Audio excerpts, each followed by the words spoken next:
حیات الصحابہ صحابہ کرام رضی اللہ تعالیٰ عنہ کا اللہ کی طرف دعوت دینے کی وجہ سے مشقتوں اور تکلیفوں کا برداشت کرنا۔ ٹاپک: حضرت ابوبکر رضی اللہ تعالیٰ عنہ کا مشقتیں برداشت کرنا۔ حضرت عائشہ رضی اللہ تعالیٰ عنہ فرماتی ہیں، جب حضور اقدس صلی اللہ علیہ وسلم کے مرد صحابہ کرام رضی اللہ تعالیٰ عنہ کی تعداد 38 ہو گئی تو وہ ایک بار جمع ہوئے، اور حضرت ابوبکر رضی اللہ تعالیٰ عنہ نے حضور صلی اللہ علیہ وسلم سے اس بات کا اصرار کیا کہ اب کھل کر اسلام کی دعوت دی جائے۔ آپ نے فرمایا، اے ابوبکر، ابھی ہم لوگ تھوڑے ہیں، لیکن حضرت ابوبکر رضی اللہ تعالیٰ عنہ اصرار کرتے رہے، جس پر حضور صلی اللہ علیہ وسلم نے کھلم کھلا دعوت دینے کی اجازت دے دی۔ چنانچہ مسلمان مسجد حرام کے الگ الگ حصوں میں بکھر گئے، ہر آدمی اپنے قبیلے میں جا کر بیٹھ گیا۔ حضرت ابوبکر رضی اللہ تعالیٰ عنہ لوگوں میں بیان کرنے کے لیے کھڑے ہو گئے، اور حضور صلی اللہ علیہ وسلم بیٹھے ہوئے تھے۔ حضرت ابوبکر رضی اللہ تعالیٰ عنہ اسلام میں سب سے پہلے بیان کرنے والے ہیں، جنہوں نے اللہ اور اس کے رسول کی طرف کھلم کھلا کھڑے ہو کر دعوت دی۔ تو مشرک حضرت ابوبکر اور مسلمانوں پر ٹوٹ پڑے، اور مسجد حرام کے الگ الگ حصوں میں مسلمانوں کو خوب مارا گیا، اور حضرت ابوبکر کو تو خوب مارا ہی گیا اور پاؤں تلے روندا بھی گیا۔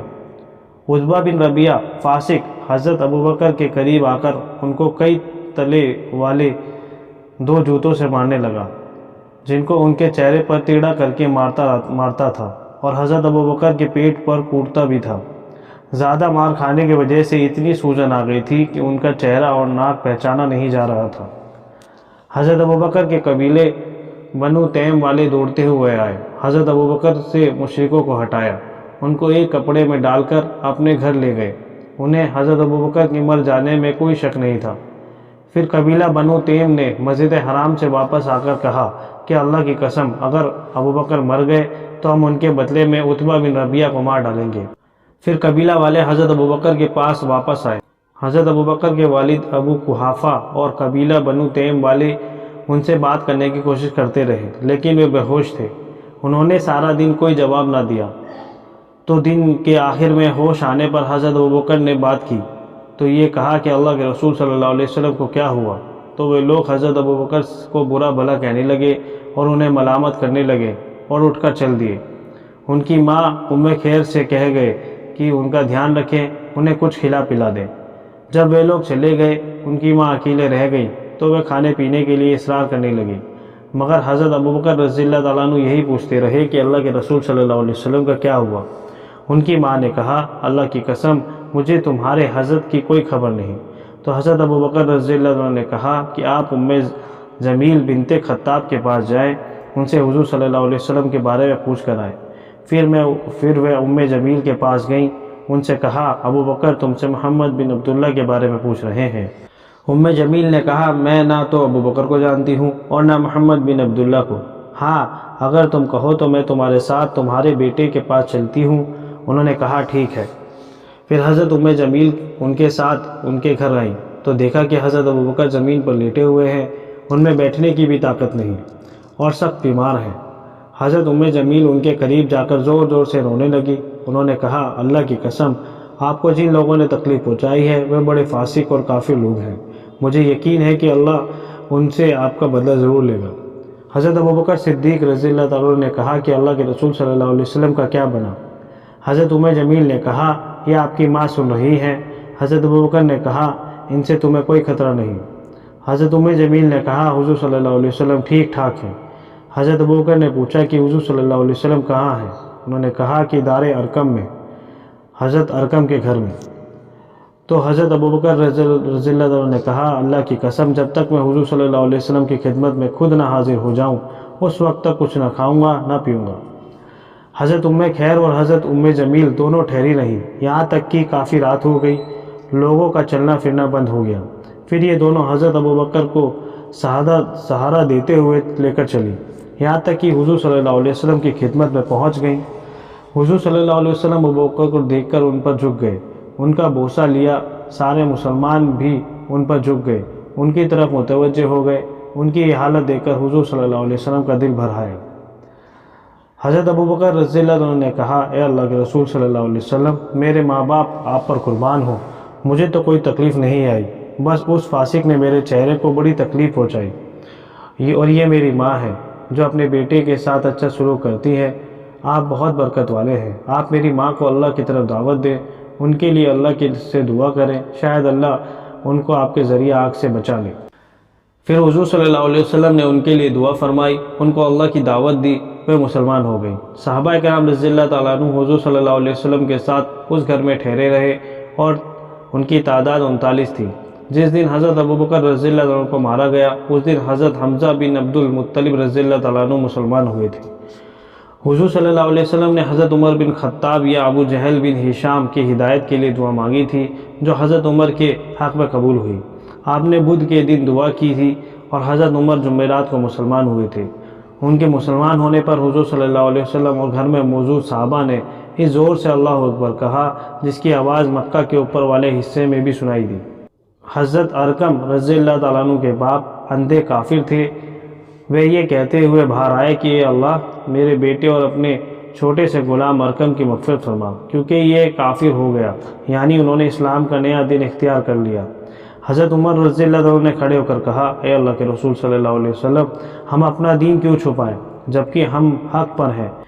ان کافروں کا دین کھلم کھلا ظاہر ہو جبکہ وہ ناحق پر ہیں۔ آپ نے فرمایا، اے عمر، ہم بہت تھوڑے ہیں، ہمیں جو تکلیف اٹھانی پڑی ہے وہ تم دیکھ ہی رہے ہو۔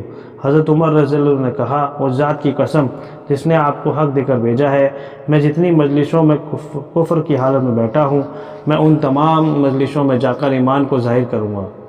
پھر وہ دار ارقم سے باہر نکلے، بیت اللہ کا طواف کیا، پھر قریش کے پاس سے گزرے جو ان کا انتظار کر رہے تھے۔ ابو جہل بن ہشام نے دیکھتے ہی کہا، فلاں آدمی کہہ رہا تھا کہ تم بے دین ہو گئے ہو۔ حضرت عمر نے فرمایا، مشرکین یہ سن کر حضرت عمر کی طرف جھپٹے۔ حضرت عمر رضی اللہ عنہ نے حملہ کر کے عتبہ کو نیچے گرا دیا، اس پر گھٹنے ٹیک کر بیٹھ گئے، اسے مارنے لگے، اپنی انگلیاں اس کی دونوں آنکھوں میں ٹھونس دی۔ عتبہ چیخنے لگا، لوگ پرے ہٹ گئے۔ پھر حضرت عمر رضی اللہ عنہ کھڑے ہوئے۔ جب بھی کوئی سرما آپ کے قریب آنے لگتا تو آپ قریب آنے والوں میں سے سب سے زیادہ عزت دار آدمی کو پکڑ لیتے، اس کی خوب پٹائی کرتے۔ سب لوگ حضرت عمر سے عاجز ہو گئے۔ وہ جن مجلسوں میں بیٹھا کرتے تھے ان تمام مجلسوں میں جا کر انہوں نے ایمان کا اعلان کیا۔ یوں کفار پر غالب آ کر حضور صلی اللہ علیہ وسلم کی خدمت میں واپس آئے۔ عرض کیا، میرے ماں باپ آپ پر قربان ہوں، اب آپ کے لیے کوئی خطرہ نہیں۔ اللہ کی قسم، میں جتنی مجلسوں میں کفر کی حالت میں بیٹھا کرتا تھا ان تمام مجلسوں میں بے خوف خطر اپنے ایمان کا اعلان کر کے آیا ہوں۔ پھر حضور صلی اللہ علیہ وسلم باہر تشریف لائے۔ آپ کے آگے آگے حضرت عمر، حضرت حمزہ بن عبد المطلب تھے، یہاں تک کہ آپ نے بیت اللہ کا طواف کیا، اطمینان سے ظہر کی نماز ادا فرمائی۔ پھر حضرت عمر رضی اللہ عنہ کے ساتھ دار ارقم واپس تشریف لائے۔ اس کے بعد حضرت عمر اکیلے واپس چلے گئے اور ان کے بعد حضور صلی اللہ علیہ وسلم بھی واپس تشریف لے گئے۔ صحیح بات یہ ہے کہ حضرت عمر رضی اللہ تعالیٰ عنہ نبی کریم صلی اللہ علیہ وسلم کی نبوت کے 6 سال بعد اس وقت مسلمان ہوئے تھے جبکہ صحابہ کرام رضی اللہ تعالیٰ عنہ ہجرت فرما کر حبشہ جا چکے تھے۔ حضرت عائشہ رضی اللہ تعالیٰ عنہ فرماتی ہیں، جب سے میں نے ہوش سنبھالا اپنے ماں باپ کو اسی دین اسلام پر پایا۔ ہر دن حضور صلی اللہ علیہ وسلم صبح اور شام دونوں وقت ہمارے یہاں تشریف لایا کرتے۔ جب مسلمانوں پر بہت زیادہ ظلم ہونے لگا تو حضرت ابوبکر رضی اللہ تعالیٰ عنہ حبشہ کی طرف ہجرت کرنے کے ارادے سے چل پڑے۔ جب آپ برکل گیمات پہنچے تو وہاں قبیلہ قارہ کا سردار ابن دگینہ سے ملاقات ہوئی۔ اس نے پوچھا، اے ابوبکر، کہاں کا ارادہ ہے؟ حضرت ابوبکر رضی اللہ عنہ نے کہا، مجھے میری قوم نے نکال دیا ہے، اب میرا ارادہ ہے کہ میں زمین میں گھوم گھام لوں اور اپنے رب کی عبادت کروں۔ ابن دگینہ نے کہا، تمہارے جیسے آدمی کو نہ خود نکلنا چاہیے اور نہ اس کو نکالنا چاہیے، کیونکہ تم نایاب چیزیں حاصل کر کے لوگوں کو دیتے ہو، رشتوں کو جوڑتے ہو، ضرورت مندوں کا بوجھ اٹھاتے ہو، مہمانوں کا استقبال کرتے ہو، مصیبتوں میں مدد کرتے ہو۔ میں تمہیں پناہ دیتا ہوں، تم واپس چلو، اپنے شہر میں اپنے رب کی عبادت کرو۔ تب حضرت ابوبکر واپس آئے، ابن دگینہ بھی آپ کے ساتھ آیا۔ شام کے وقت ابن دگینہ نے قریش کے سرداروں کے پاس چکر لگایا، ان سے کہا، ابوبکر جیسے آدمی کو نہ خود مکہ سے جانا چاہیے نہ کسی کو ان کو نکالنا چاہیے۔ کیا تم ایسے آدمی کو نکالتے ہو جو نایاب چیزیں حاصل کر کے لوگوں کو دیتا ہے اور رشتے ناطے جوڑتا ہے، ضرورت مندوں کا بوجھ اٹھاتا ہے، مہمان نوازی کرتا ہے، مصیبتوں میں مدد کرتا ہے؟ قریش ابن دگینہ کو پناہ دینے کا انکار نہ کر سکے اور انہوں نے ابن دگینہ سے کہا کہ ابو بکر سے کہہ دو کہ وہ اپنے رب کی عبادت اپنے گھر میں کرے، وہاں ہی نماز پڑھا کرے، جتنا چاہے قرآن شریف پڑھے، اعلانیہ عبادت کر کے اونچی آواز سے قرآن پڑھ کر ہمیں تکلیف نہ پہنچائے، کیونکہ ہمیں ڈر ہے کہ وہ ہماری عورتوں اور بچوں کو فتنے میں ڈال دیں گے۔ ابن دگینہ یہ بات حضرت ابوبکر رضی اللہ عنہ کو کہہ دی۔ کچھ عرصے تک تو حضرت ابوبکر ایسے ہی کرتے رہے، اپنے گھر میں ہی اپنے رب کی عبادت کرتے رہے، اپنی نماز میں آواز اونچی نہ کرتے، اپنے گھر کے علاوہ کہیں بھی اونچی آواز سے قرآن نہ پڑھتے۔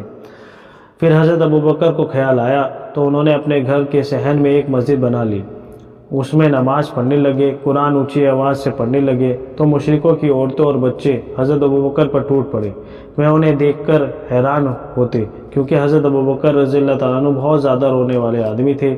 جب وہ قرآن پڑھا کرتے تھے تو انہیں اپنی آنکھوں پر قابو نہ رہتا، وہ بے اختیار رونے لگ جاتے، تو اس سے قریش کے مشرک سردار گھبرا گئے۔ انہوں نے ابن دگینہ کے پاس آدمی بھیجا۔ پھر ابن دگینہ ان کے پاس آئے تو قریش مشرکوں نے کہا، ہم سے ابوبکر کو اس شرط پر تمہاری پناہ میں دیا تھا کہ وہ اپنے گھر میں اپنے رب کی عبادت کریں گے، انہوں نے اس شرط کے خلاف ورزی کی ہے، اپنے گھر کے صحن میں ایک مسجد بنا لی ہے جس میں اعلانیہ نماز پڑھتے ہیں، قرآن اونچی آواز سے پڑھتے ہیں، ہمیں ڈر ہے کہ وہ ہماری عورتوں اور بچوں کو فتنوں میں نہ ڈال دیں۔ آپ ان کو ایسا کرنے سے روک دیں، اگر وہ اپنے گھر میں اپنے رب کی عبادت کرنا چاہیں تو ٹھیک، اگر وہ اعلانیہ سب کے سامنے عبادت کرنے پر اصرار کریں تو آپ ان سے کہہ دیجئے کہ وہ اپنی پناہ آپ کو واپس کر دیں، کیونکہ ہم نہیں چاہتے کہ ہم آپ کے عہد کو توڑیں۔ یوں اعلانیہ اونچی آواز سے قرآن پڑھنے کی ہم ابوبکر کو اجازت نہیں دے سکتے۔ حضرت عائشہ رضی اللہ تعالیٰ عنہ فرماتی ہیں کہ ابن دگینہ حضرت ابوبکر کے پاس آئے، ان سے کہا کہ جس شرط پر میں نے تم کو اپنی پناہ میں لیا تھا وہ شرط تمہیں معلوم ہے، یا تو آپ وہ شرط پوری کریں یا میری پناہ مجھے واپس دیں، کیونکہ میں یہ نہیں چاہتا کہ عرب کے لوگ یہ سنیں کہ میں نے جس آدمی کو پناہ دی ہے وہ پناہ توڑ دی۔ حضرت ابوبکر رضی اللہ عنہ نے کہا، میں تمہاری پناہ کو واپس کرتا ہوں، اللہ کی پناہ پر راضی ہوں۔ آگے ہجرت کے بارے میں لمبی حدیث کی ذکر ہے۔ ابن اسحاق نے اس حدیث کو اس طرح روایت کیا ہے کہ حضرت ابوبکر رضی اللہ تعالیٰ عنہ ہجرت کے ارادے سے مکے سے روانہ ہوئے، 1 یا 2 دن سفر کیا کہ ان کی ابن دگینہ سے ملاقات ہوئی۔ وہ ان دنوں احابیش کارا قبیلے کے الگ الگ خاندانوں کے سردار تھے۔ انہوں نے پوچھا، اے ابوبکر کہاں جا رہے ہو؟ انہوں نے کہا، میری قوم نے مجھے نکال دیا ہے، مجھے بہت تکلیف پہنچائی گئی، انہوں نے میرے لیے مکہ میں زندگی گزارنا تنگ کر دیا ہے۔ ابن دگینہ نے کہا، کیوں؟ اللہ کی قسم تم سارے خاندان کی زینت ہو، تم مصیبتوں میں مصیبت کے مارے ہوئے کی مدد کرتے ہو، بھلے کام کرتے ہو، نایاب قیمتی چیزیں حاصل کرتے ہو، دوسروں کو دیتے ہو، تم مکہ واپس چلو، آج سے تم میری پناہ میں ہو۔ اس لیے حضرت ابوبکر ابن دگینہ کے ساتھ مکہ واپس آ گئے۔ وہاں ابن دگینہ نے حضرت ابوبکر کے ساتھ کھڑے ہو کر اعلان کیا، اے قریش کے لوگوں، میں نے ابوبکر بن ابی قحافہ کو پناہ دی ہے، اس لیے اب ہر ایک ان سے اچھا سے سلوک کرے۔ چنانچہ مشرکوں نے حضرت ابوبکر کو تکلیف پہنچانی چھوڑ دی۔ اس روایت کے آخر میں یہ ہے کہ ابن دگینہ نے کہا، اے ابوبکر، میں نے تم کو اس لیے پناہ نہیں دی تھی کہ تم اپنی قوم کو تکلیف پہنچاؤ، تم جس جگہ یعنی گھر کا صحن جہاں آج کل عبادت کرتے ہو اسے وہ ناپسند کرتے ہیں، انہیں اس وجہ سے تمہاری طرف سے تکلیف پہنچ رہی ہے، اس لیے تم اپنے گھر کے اندر رہو، وہاں جو چاہے کرو۔ حضرت ابوبکر رضی اللہ عنہ نے کہا، کیا میں تمہاری پناہ تمہیں واپس کر دوں، اللہ کی پناہ پر راضی ہو جاؤں؟ ابن دگینہ نے کہا، آپ مجھے میری پناہ واپس کر دیں۔ حضرت ابوبکر رضی اللہ عنہ نے کہا، میں نے تمہاری پناہ تمہیں واپس کر دی۔ اس لیے ابن دگینہ کھڑے ہوئے، انہوں نے اعلان کیا، اے قریش کے لوگوں، ابن ابی قحافہ نے میری پناہ مجھے واپس کر دی ہے، اب تم اپنے اس ساتھی کے ساتھ جو چاہے کرو۔ ابن اسحاق نے ہی حضرت قاسم سے اس طرح روایت کیا ہے کہ جب حضرت ابوبکر رضی اللہ تعالیٰ عنہ ابن دگینہ کی پناہ سے باہر آ گئے تو کعبہ کی طرف جا رہے تھے، انہیں راستے میں قریش کا ایک بیوقوف ملا جس نے ان کے سر پر مٹی ڈالی۔ حضرت ابوبکر رضی اللہ عنہ کے پاس سے ولید بن مغیرہ یا عاص بن وائل گزرا، اس سے حضرت ابوبکر رضی اللہ عنہ نے کہا، تم دیکھ نہیں رہے ہو یہ بیوقوف میرے ساتھ کیا کر رہا ہے؟ اس نے کہا، یہ تو تم خود اپنے ساتھ کر رہے ہو۔ حضرت ابوبکر نے فرمایا، اے میرے رب تو کتنا حلیم بردبار ہے، اے میرے رب تو کتنا حلیم، اے میرے رب تو کتنا حلیم ہے۔ پیچھے حضرت اسما رضی اللہ عنہا کی حدیث گزر چکی ہے کہ چیخ و پکار کی آواز حضرت ابوبکر رضی اللہ عنہ تک پہنچی۔ لوگوں نے کہا اپنے حضرت کو بچا لو۔ حضرت ابوبکر ہمارے پاس سے اٹھ کر چل گئے۔ ان کی 4 زلفیں تھیں۔ وہ یہ کہتے جا رہے تھے کہ تمہارا ناس ہو، کیا مار ڈالتے ہو اس مرد کو، اس پر کہ وہ کہتا ہے کہ میرا رب اللہ ہے اور تمہارے پاس لایا ہے کھلی نشانیاں تمہارے رب کی۔ وہ حضور صلی اللہ علیہ وسلم کو چھوڑ کر حضرت ابوبکر رضی اللہ عنہ پر ٹوٹ پڑے۔ پھر حضرت ابوبکر ہمارے پاس واپس آئے اور کافروں نے ان کو اتنا مارا تھا کہ جس زلف کو بھی پکڑتے وہ ہاتھ میں آ جاتی، یعنی سر کے بال چوٹوں کی وجہ سے جھڑنے لگے تھے۔ وہ فرما رہے تھے تو بہت برکت والا ہے، اے بڑائی اور عظمت والے۔